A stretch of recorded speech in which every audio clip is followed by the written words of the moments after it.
Step back in time with us, not to a battlefield or a palace intrigue, but to the very first day of the year in ancient Rome. Imagine the city of Rome, bathed in the warm light of a Mediterranean morning. It's the calends of January, January 1st, a day charged with hope, ritual, and the promise of a fresh start.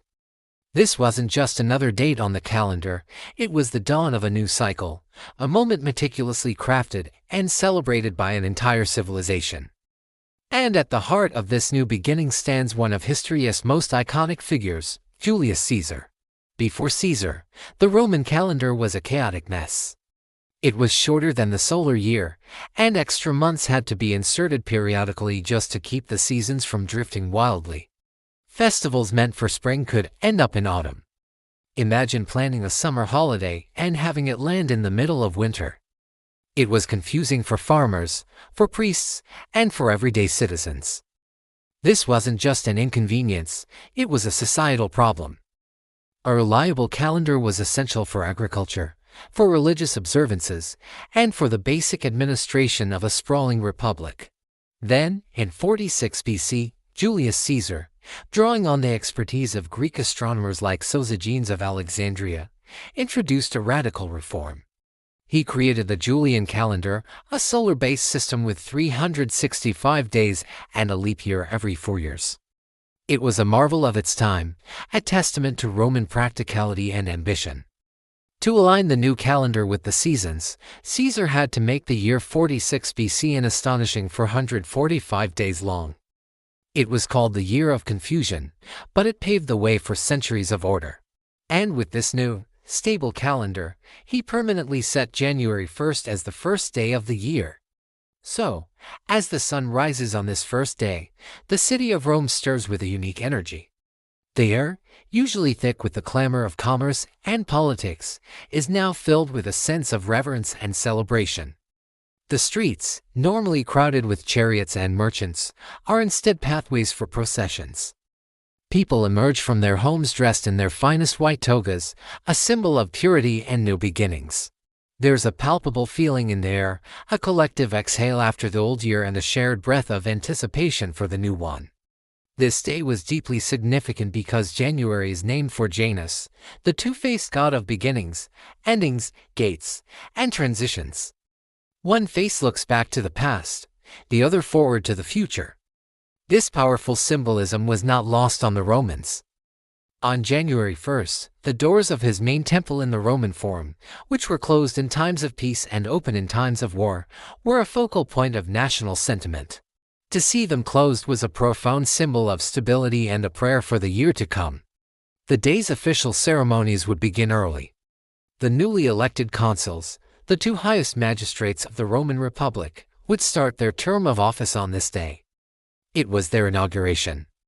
The procession would start on the Capitoline Hill, the religious and political heart of Rome.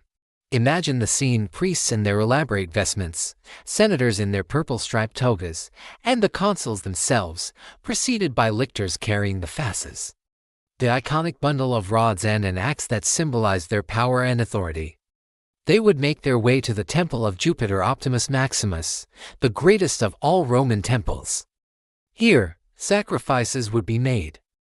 To white oxen, symbols of strength and purity, would be offered to Jupiter, the king of the gods. The priests, known as augurs, would carefully inspect the entrails of the sacrificed animals, looking for signs from the gods. A healthy, well-formed liver was a good omen, suggesting a prosperous year ahead for the Roman state. The smoke from the sacrificial fires would curl up into the sky, carrying the prayers and hopes of the people to the heavens. Citizens would gather in the forum below, watching the solemn rites unfold. They weren't just passive spectators, they were active participants in this civic and religious drama. After the official sacrifices, they would offer their own prayers and gifts at various temples and household shrines.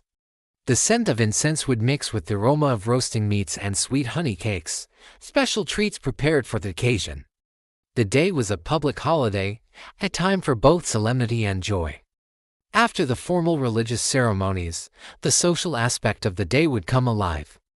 Romans would visit friends and family, a tradition that echoes in our own New Year's celebrations.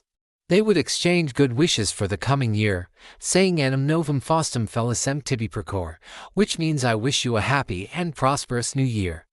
It was considered a good omen to spend the first day of the year engaged in positive and productive activities. Arguments and idleness were to be avoided, as it was believed that your actions on this day would set the tone for the entire year. Gift-giving was also a central part of the celebration. These gifts, called strene, were symbolic. People would exchange figs and dates coated in honey, a sweet wish for the year ahead.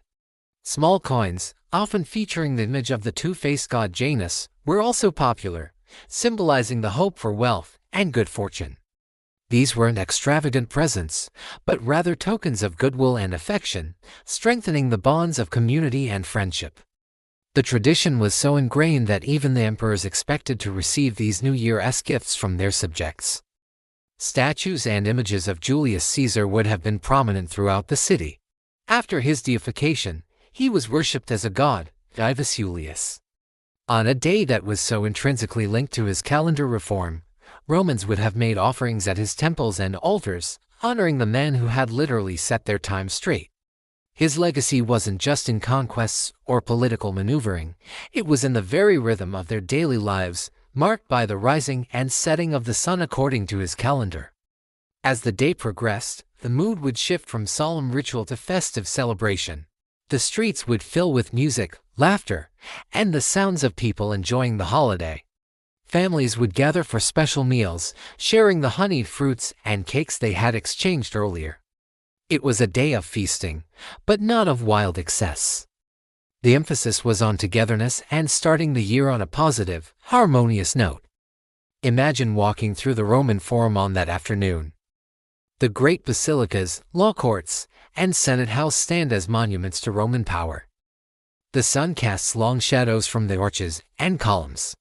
You see groups of people talking, children playing, and vendors selling sweet treats. You hear the distant sound of a lyre. It's a city at peace with itself, united in a shared ritual that reaffirms their identity, their values, and their hope for a future blessed by the gods. This celebration wasn't just confined to Rome. As the empire grew, the Julian calendar and the January 1st New Year were adopted throughout its vast territories. From the misty shores of Britain to the sun-drenched deserts of Egypt, people across the Roman world would mark this day in similar ways, creating a shared cultural experience that helped unify a diverse empire. As evening fell on January 1st, the celebrations would wind down. Romans would light oil lamps in their homes, the soft glow pushing back the darkness. It was a quiet, reflective end to a momentous day. The first day of the new year was over, but its influence would be felt for the next 12 months. The omens had been read, the gods had been honored, friendships had been renewed, and the entire society had collectively turned a page, looking forward with optimism. The traditions born on this ancient day have shown incredible resilience. The date, the gift-giving, the well-wishing, the sense of a fresh start, so many elements of our modern New Year-esque celebrations have their roots right here, in the rituals of ancient Rome. When we make a New Year's resolution or wish a friend a Happy New Year, we are unknowingly echoing the voices of Roman citizens who lived 2,000 years ago. So the next time you count down to midnight on December 31st, remember Janus, the two-faced god. Remember Julius Caesar, the man who tamed time. And remember the ancient Romans, who filled the first day of the year with so much meaning, hope, and ritual, creating a tradition that has journeyed through centuries to reach us today. Their world may have vanished, but their new year lives on. Thank you for joining us on this journey back in time. If you enjoyed this glimpse into the past, please like this video and subscribe to our channel for more stories from history. We'll see you next time.